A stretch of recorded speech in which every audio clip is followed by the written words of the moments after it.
नमस्कार, आप लाइव बिहार देख रहे हैं। मैं हूं राज मोहन तिवारी। देखिए, बिहार में सत्ता परिवर्तन के बाद अब इलेक्शन कमीशन के तरफ से राज्यसभा चुनाव को लेकर तारीखों का ऐलान कर दिया गया है। देखिए, सबसे पहले हम आपको वो नोटिफिकेशन दिखा रहे हैं जो कि भारत निर्वाचन आयोग के तरफ से जारी किया गया है, जिसमें इस बात की जानकारी दी गई है कि 56 सदस्य जो राज्यसभा के सदस्य हैं 15 राज्यों से आते हैं, जिनका कार्यकाल अप्रैल 2024 में खत्म हो रहा है।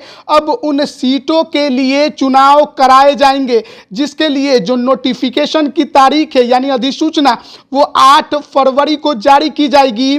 लास्ट डेट जो होगा नामांकन का वो 15 फरवरी होगा और जिस दिन चुनाव होंगे वो तारीख 27 फरवरी होगी। तो ये बड़ी अभी खबर निकलकर सामने आ रही है कि राज्य के द्वारा जो राज्यसभा भेजे जाते हैं सदस्य, उनके लिए अब चुनाव की तारीखों का ऐलान भारत निर्वाचन आयोग ने कर दिया है। अगर बात करें बिहार की तो यहाँ पर 6 राज्यसभा के सदस्य हैं जिनका कार्यकाल अप्रैल के इसी वर्ष खत्म हो रहा है, जिसमें जनता दल यूनाइटेड के 2 सदस्य हैं, बीजेपी के 1, राजद के 2 और कांग्रेस के 1। अगर उनके नामों की बात करें तो जनता दल यूनाइटेड से अनिल हेगड़े, जो कि किंग महेंद्र के निधन के बाद उनकी जगह पर राज्यसभा पहुंचे थे, इसके अलावा वशिष्ठ नारायण सिंह,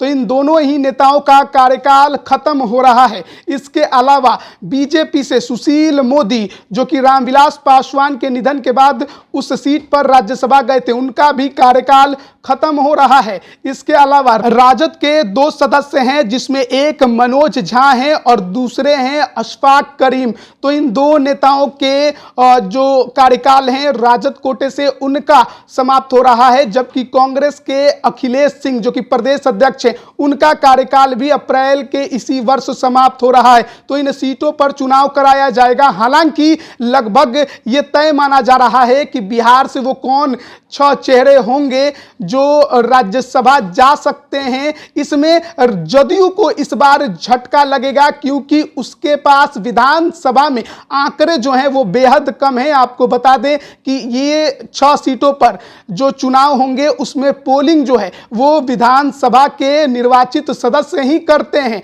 आम जनता इसके लिए वोटिंग नहीं करती है। और ऐसे में क्योंकि इस बार जदयू के पास महज 45 विधायक हैं, इसलिए वो एक ही सीट पर अपने किसी नेता को सदस्य राज्यसभा का बना पाएगी, जबकि बीजेपी के कोटे से महज एक सुशील मोदी का कार्यकाल समाप्त हो रहा है। लेकिन क्योंकि विधानसभा में आंकड़ों की संख्या 78 है, इसलिए वो 2 सदस्यों को विधानसभा में अपने आंकड़ों को देखते हुए राज्यसभा भेज सकती है, क्योंकि एक सदस्य के लिए लगभग 35 विधायकों की जरूरत है और बीजेपी के पास 78 है। वहीं राजद के पास 2 सदस्य थे और 2 ही रहेंगे।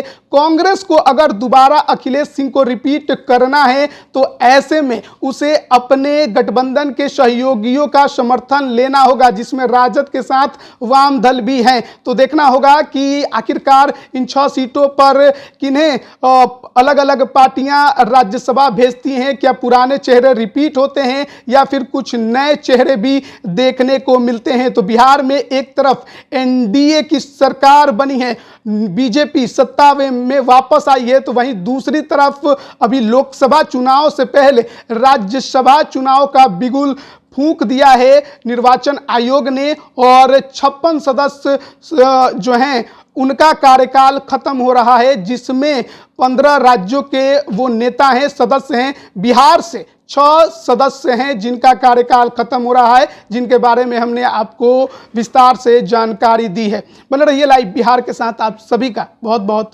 धन्यवाद। YouTube पर सब्सक्राइब और Facebook पर लाइक जरूर करें।